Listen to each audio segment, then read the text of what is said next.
નમસ્કાર. TAT secondary તેમજ TAT higher secondary મેન્સની તૈયારી કરતા એસ્પિરન્ટ્સ મિત્રો, ગુજરાતી ભાષા સજ્જતામાં ચર્ચાપત્રનો મહાકુંભ લઈને આપણે આવી ગયા છે. કુલ 5 ચર્ચાપત્રો જે અતિ મહત્વના રહેવાના છે. એની પહેલાં તમને જણાવી દઈએ કે નિબંધનો મહાકુંભ પૂર્ણ થઈ ગયો છે. હજુ સુધી તમે લિંક વિડીયો જોયો નથી તો લિંક હું તમને ડિસ્ક્રિપ્શન બોક્સમાં આપું છું, ત્યાંથી તમે જોઈ શકો છો. કોમેન્ટની અંદર #એજેસર લખો અને હવે આપણે શરૂ કરીએ ચર્ચાપત્રોનો મહાકુંભ. સાથે સાથે ગણિત વિજ્ઞાન વાળા વિદ્યાર્થીઓને જણાવી દઈએ કે પદ્ધતિશાસ્ત્ર પાર્ટ 1 અને પાર્ટ 2 એ પણ મુકાઈ ગયા છે, જોઈ લેજો. પ્રથમ ચર્ચાપત્ર છે શિક્ષણ ક્ષેત્રે AI નો અતિરેક, વિદ્યાર્થીઓની મૌલિક ક્ષમતા માટે આશીર્વાદ કે અભિશાપ. મોસ્ટ IMP 5 લીધા છે. આની બહાર તો નહીં જાય, અને કદાચ જાય તો આમાંથી લખી શકશો. માળખું મેં તમને અગાઉ પણ જણાવી દીધું છે, તેમ છતાં ઘણા વિદ્યાર્થીઓ મિત્રો કોમેન્ટ સેક્શનની અંદર જણાવતા હોય છે સર એક વખત માળખું જણાવી દેજો. તો અંતિમ વખત માળખું આપણે ચર્ચામાં લઈએ છીએ. આ લખનારની બાજુ છે, ડાબી બાજુ, જમણી બાજુ માફ કરજો. કોઈ એક પેટર્ન જાળવવાની, તમે અહીંયા પણ ફોર્મેટ જાળવી શકો છો અથવા તો મેં જાળવ્યું છે એ બાજુ પણ જાળવી શકો છો. કોને લખો છો? પ્રતિ માનનીય તંત્રીશ્રી, જે તે ફલાણા ઢીમકા એના જે ન્યૂઝ છે, ચર્ચા ભાઈ માફ કરજો એનું વર્તમાનપત્ર છે, અને શહેરનું નામ. બરાબર, બંને બાજુ શહેર જો સમાન જળવાય તો સારી વાત છે, બાકી કોઈ ખાસ મેટર નથી પડતું. પછી પ્રતિ પછી કોમા હોય તો પણ ઠીક છે, ન હોય તો પણ ઠીક છે. માનનીય તંત્રીશ્રી પછી કોમા હોવું આવશ્યક છે. લોકપ્રિય દૈનિક સમાચાર વિષય લખીએ. વિષય ચર્ચાપત્રમાં મધ્યસ્થ લખવો તો પણ સારી વાત છે, બાકી જે અહીંયા લખ્યું છે તે પણ બરાબર છે. લોકપ્રિય દૈનિક સમાચાર પત્રના વિચાર મંચ વિભાગમાં ચર્ચાપત્ર પ્રકાશિત કરવા બાબત, અથવા તો ખાલી એવું લખ્યું ચર્ચાપત્ર પ્રકાશિત કરવા બાબત, માત્ર આટલું જ, તો પણ કંઈ ખોટું નથી, આ યાદ રાખજો. ચાલો શરૂ કરીએ. માનનીય મહાશય, માનનીય મંત્રીશ્રી પણ ચાલશે, માનનીય મહાશય ઉપર તંત્રીશ્રી લખ્યું છે એટલા માટે આપણે રિપીટ નથી કર્યું એને. સાંપ્રત સમયની સળગતી સમસ્યાઓ અને પ્રવાહોનું વાચા આપવા આપનું પ્રતિષ્ઠિત અખબાર હંમેશા અગ્રેસર રહ્યું છે. શિક્ષણ જગતમાં આર્ટિફિશિયલ ઇન્ટેલિજન્સ AI ના વધી રહેલા અતિરેક અંગે જનજાગૃતિ કેળવવાના હેતુથી મેં એક ચર્ચાપત્ર તૈયાર કરેલ છે, જેને આપના લોકપ્રિય દૈનિકના તંત્રની સ્થાનેથી અથવા ચર્ચાપત્ર વિભાગમાં યોગ્ય સ્થાન આપવા નમ્ર વિનંતી છે. આપનું વિશ્વાસુ અબક, જે ઉપર લખેલું નામ હોય તે. બરાબર, ફોર્મેટ જાળવવું. પછી બિડાણની અંદર ચર્ચાપત્ર. હવે અહીંયા ખાસ ધ્યાન રાખો, જો મેં એક લેક્ચર સિરીઝ વચ્ચે બહાર પડી હતી, સાંપ્રત પ્રવાહ આધારિત નિબંધ ચર્ચાપત્ર અને પત્ર, એમાં મેં એક ફોર્મેટ આપેલું છે જે દરેક ચર્ચાપત્ર માટે કોમન લઈ શકાય એવું હતું. જો તમે જોઈ લીધું હોય તો ઠીક છે, બાકી અહીંયાથી તમે લઈ શકો છો. હવે આપણે ચર્ચાપત્રને શરૂ કરીએ. આ રહ્યું આપણું ચર્ચાપત્ર. જો અહીંયા દેખાય છે તમને શબ્દો, આશરે 155 શબ્દો છે. બરાબર કે નહીં? થઈ ગયું ને તમારું વ્યવસ્થિત કામ ગોઠવાઈ ગયું કે નહીં? તો હું તમને એ કહેવા માંગુ છું કે શબ્દો સાથે છે, આ આડેધડ નથી. તમારે જેટલી જરૂર છે આ એટલું જ છે. બરાબર, લાંબા લાંબા લચોટ લખાણ નહીં મળે, ટૂંકું, સરળ, સ્પષ્ટ અને પરીક્ષા ઉપયોગી. બરાબર છે મિત્રો? જોઈએ આપણે. બધા ચર્ચાપત્રો હું રીડ નહીં કરું, પણ અમુક કરીશ. આજના આધુનિક યુગમાં આર્ટિફિશિયલ ઇન્ટેલિજન્સ એ માનવ જીવનના દરેક ક્ષેત્રમાં પગપેસારો કર્યો છે, જેમાં શિક્ષણ પણ બાકાત નથી. શિક્ષણ ક્ષેત્રે AI નો ઉપયોગ મર્યાદિત અને માર્ગદર્શક તરીકે થાય ત્યાં સુધી તે ચોક્કસપણે એક આશીર્વાદ સમાન છે, પરંતુ વર્તમાન સમયમાં તેનો અતિરેક ચિંતાજનક સ્તરે પહોંચી ગયો છે, જે વિદ્યાર્થીઓની મૌલિકતા કે મૌલિક ક્ષમતા માટે અભિશાપ સાબિત થઈ રહ્યો છે. ગૃહ કાર્ય, નિબંધ લેખન કે પ્રોજેક્ટ વર્ક માટે વિદ્યાર્થીઓ ChatGPT, જેમિનાઈ વગેરે જેવા માધ્યમો પર સંપૂર્ણપણે નિર્ભર થઈ ગયા છે. આનાથી તેમની વિચારવાની, તાર્કિક વિશ્લેષણ કરવાની અને સમસ્યા ઉકેલવાની જે મૌલિક શક્તિ છે એ કુંઠિત થઈ રહી છે. રેડીમેડ જવાબો એટલે કે તૈયાર જવાબો મેળવવાની ગેલછામાં વિદ્યાર્થીઓનું મગજ નિષ્ક્રિય બને છે, અને પુસ્તકીય જ્ઞાન તેમજ આત્મખોજ પ્રત્યે ઉદાસીનતા વધે છે. ટેકનોલોજી સાધન હોવી જોઈએ, સાધ્ય નહીં, અને તમે વ્યવસ્થિત અંડરલાઈન કરી શકો છો. જો શિક્ષણમાં ટેકનોલોજી સાથે માનવીય સંવેદના, નીતિમત્તા અને સ્વાવલંબનનું સંતુલન નહીં જાળવવામાં આવે તો ભવિષ્યની પેઢી માત્ર યંત્રવત બની જશે. શિક્ષકો અને વાલીઓએ જાગૃત થઈ વિદ્યાર્થીઓને ટેકનોલોજીના ગુલામ બનાવતા અટકાવવા પડશે. લગભગ બિડાણ ભાગ જે છે આપણો છે આ ભાગ, બિડાણ ભાગ એટલે આ ભાગ, એ લગભગ 155 શબ્દોનો જોવા મળી શકે છે. ચાલો આગળ વધીએ. નંબર 2, રીલ્સની ઘેલછા અને કિશોરો એટલે કે એની અંદર ઘટતી એકાગ્રતા અને માનસિક સ્વાસ્થ્ય અંગે જાગૃતિ. આ બીજા નંબરનો ચર્ચાપત્ર છે.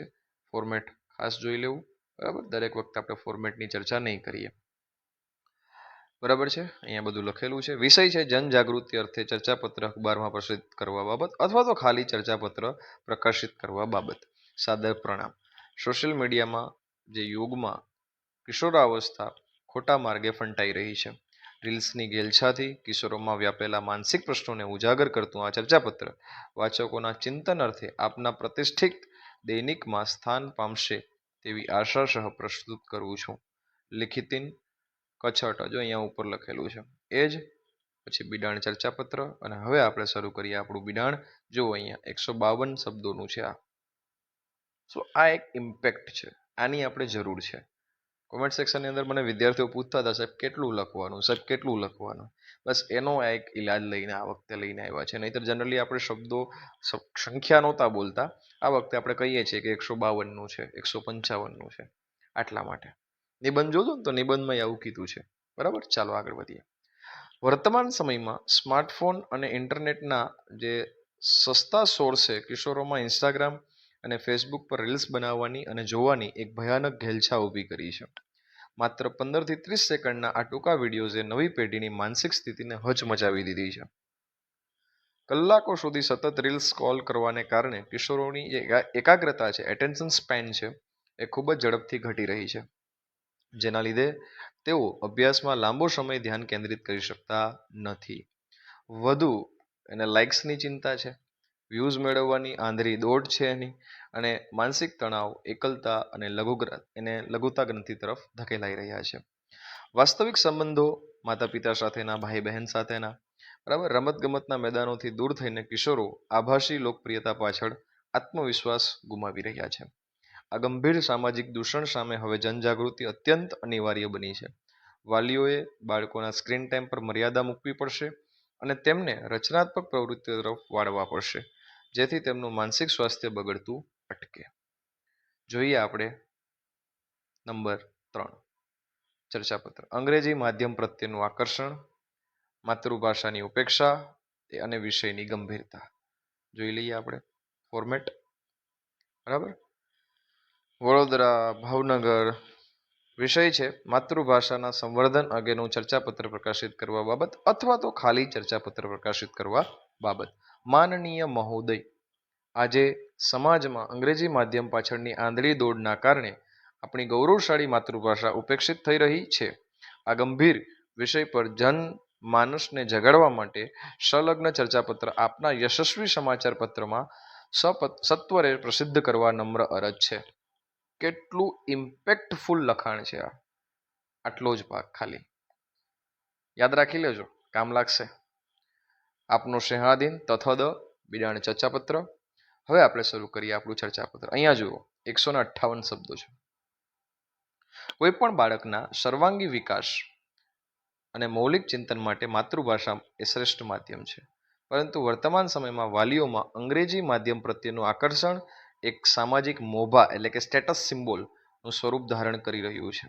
કહેતા હોય ને, મારું છોકરું તો ઇંગ્લિશ મીડિયમમાં ભણે છે, તમારું ક્યાં ભણે છે, લાઈક એવી વાત છે આ આકર્ષણને કારણે માતૃભાષા ગુજરાતીની ઘોર ઉપેક્ષા થઈ રહી છે. ગંભીરતા એ વાતની છે કે બાળક જે ભાષા ઘરમાં બોલતો નથી તે ભાષામાં વિજ્ઞાન કે ગણિત જેવા જટિલ વિષયો ગોખવા મજબૂર બને છે. હાઉ ઇટ ઇઝ પોસિબલ, કેમ થાય? અને અહીંયા ગાંધીજીનું જે સ્લોગન છે ને કે ગુજરાતી ભાષામાં જોડણીની ભૂલોની હત્યા કરવામાં આપણને શરમ આવવી જોઈએ, અંગ્રેજીમાં જે આપણે છણાવટ દેખાડીએ છીએ, તો એ અહીંયા લખવું જોઈએ વચ્ચે, જેથી ઇમ્પેક્ટ વધારે સુધરે. આ હતી આપણી આજની ટિપ્સ. ચાલો શરૂ કરીએ. પરિણામે તે વિષયની ઊંડાણપૂર્વકની ગંભીરતા અને સંકલ્પના સમજી શકતો નથી અને માત્ર પરીક્ષાલક્ષી ગોખણપટ્ટી તરફ વળે છે. ભાષા શિક્ષણ એ જ્ઞાન મેળવવાનું સાધન છે, જ્ઞાન પોતે નથી. અંગ્રેજી ભાષા શીખવી જરૂરી છે, પરંતુ માતૃભાષાના ભોગે તો ક્યારેય નહીં.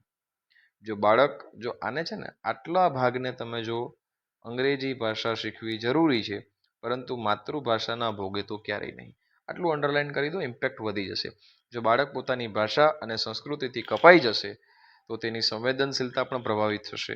રાષ્ટ્રીય શિક્ષણ નીતિ પણ પ્રાથમિક શિક્ષણ માતૃભાષામાં આપવા પર ભાર મૂકે છે, ત્યારે વાલીઓએ આ માનસિકતા બદલવી જોઈએ. અને હવે જોઈએ આપણે નંબર 4, ઉચ્ચ પરિણામનું દબાણ. અપેક્ષાઓનો બોજ હેઠળ દબાયેલા યુવાનો માટે સામૂહિક કાઉન્સેલિંગનું મહત્વ.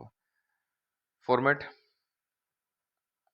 વિષય છે વિદ્યાર્થીઓના માનસિક તણાવ નિવારણ અંગે ચર્ચાપત્ર પ્રકાશિત કરવા બાબત.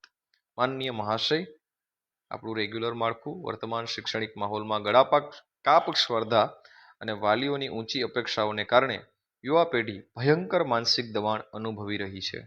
આ સમસ્યાના ઉકેલ રૂપે સામૂહિક કાઉન્સેલિંગના મહત્વને દર્શાવતું ચર્ચાપત્ર આપના અખબારના લોકપ્રિય સ્તંભમાં સ્વીકારવા નમ્ર વિનંતી. આપનો વિશ્વાસુ સાથી. બિડાણ ચર્ચાપત્ર. અને હવે આપણે શરૂ કરીએ ચર્ચાપત્રનું. આ છે શીર્ષક વચ્ચે, બરાબર. અહીંયા શબ્દો જોઈ લો, 153 શબ્દોની મર્યાદા છે, જોઈ શકો છો. તો આવું છે મિત્રો, ઇટ્સ લાઈક એક ઇમ્પેક્ટફુલ તમારું ચર્ચાપત્ર હોય. બાંધેલી જે શબ્દોની મર્યાદા છે એને લગભગ શબ્દો આપી દેવા એટલા જ. અને પેપર છે ને મિત્રો, એ ટાઈમસર પૂરું થાય એનું ખાસ મહત્વ છે. લખી નાખવાનું મહત્વ નથી. લખ્યા પછી એની ઇમ્પેક્ટ હોવી જોઈએ. હું તમને એવું કહું કે તમે 150-160 શબ્દોમાં ચર્ચાપત્ર લખી દીધું પણ એની ઇમ્પેક્ટ ના આવી તો પેપર પૂરું કરવાની ઘેલછામાં બાકીનું બધું બે ઇમ્પેક્ટ પાડવાની છે રહી જશે તો. ગણિત વિજ્ઞાનવાળા તો ખાસ ધ્યાન આપજો. આપણે તો ઇમ્પેક્ટ માટે જ કરીએ છીએ આ બધું, બાકી આપણને ભાષાની એટલું બધું જ્ઞાન તો છે નહીં આપણને. એટલે ખાસ યાદ રાખો, આ 5 ચર્ચાપત્રો મોર દેન ઇનફ રહેશે. જેમ 5 નિબંધો મેં તમને આપ્યા એ મોર દેન ઇનફ રહેશે. જોવાના બાકી હોય તો ફટાફટ જોઈ લો એને. અને સાથે સાથે તમને જણાવી દઉં કે એની લિંક મેં ડિસ્ક્રિપ્શન બોક્સમાં મૂકેલી છે. કોમેન્ટની અંદર #AJSR આપો. અને હવે આપણે આગળ વધીએ. ચાલો, શું છે પર્યાવરણીય અને ઋતુચક્રની જે સમસ્યાઓ છે એ નિવારણમાં નાગરિક સમાજની ભૂમિકા અને આ રહ્યું એનું માળખું. માનનીય તંત્રીશ્રી, બરાબર. ચાલો, વિષય છે પર્યાવરણ બચાવવા નાગરિક સમાજની ભૂમિકા દર્શાવતું ચર્ચાપત્ર પ્રસિદ્ધ કરવા બાબત, બરાબર. આ રહ્યું એનો મથાળું, માનનીય મહોદય વાળું. બિડાણ છે ચર્ચાપત્રની અંદર. યરલ લેખક છે એના. આર્યુ જોઈ લો શબ્દો કેટલા છે, આશરે 156 શબ્દો છે મિત્રો. આજે સમગ્ર વિશ્વ global warming, green house effect અને અનિયમિત ઋતુચક્ર જેવી ગંભીર સમસ્યાઓનો સામનો કરે છે. પ્રસ્તાવના એવી ધારદાર આપવાની, હે ને, પ્રસ્તાવના એવી ધારદાર આપવાની કે લોકો જો અહીંયા એક ધ્યાન આપવા જેવી બાબત છે. અહીંયા માવઠું પણ લખેલું છે, દેખાય. આનાથી ઇમ્પેક્ટ એ પડશે મિત્રો કે જોનારને ખ્યાલ આવશે તમે ગુજરાતી ભાષાના જાણકાર છો. સમજ્યા? ચાલો, દરેક નાગરિક પોતાની જીવનશૈલીમાં પરિવર્તન લાવવું પડશે. પ્લાસ્ટિકનો ઉપયોગ સંપૂર્ણ બંધ કરવો વગેરે વગેરે. જે પણ તમે આના વિશે જાણતા હોય એ મૌલિકતાના આધારે લખો, અથવા તો પછી ઓપ્શન નથી તો યાદ રાખી લો, બરાબર. હું તો કહું છું ત્યાં સુધી તમારી મૌલિકતા વિકસાવો, એ તમને વધારે આગળ લઈ જશે, બરાબર છે મિત્રો. તો ચાલો, આપણે આજનો જે આપણું સેશન છે એ 5 ચર્ચાપત્રો અહીંયા પૂરા થયા છે. એટલે આજના સેશનને આપણે અહીંયા પૂર્ણ કરીએ છીએ. મળીશું આવી જ રીતના આપણે પત્રોના મહાકુંભમાં. જેમ આપણે નિબંધોનું મહાકુંભ લાવી દીધું એમ આપણે ચર્ચાપત્રોનું મહાકુંભ લાવી દીધું એમ હવે આપણે પત્ર લેખનના મહાકુંભને પણ આરંભ કરીશું. અને ખૂબ ઝડપ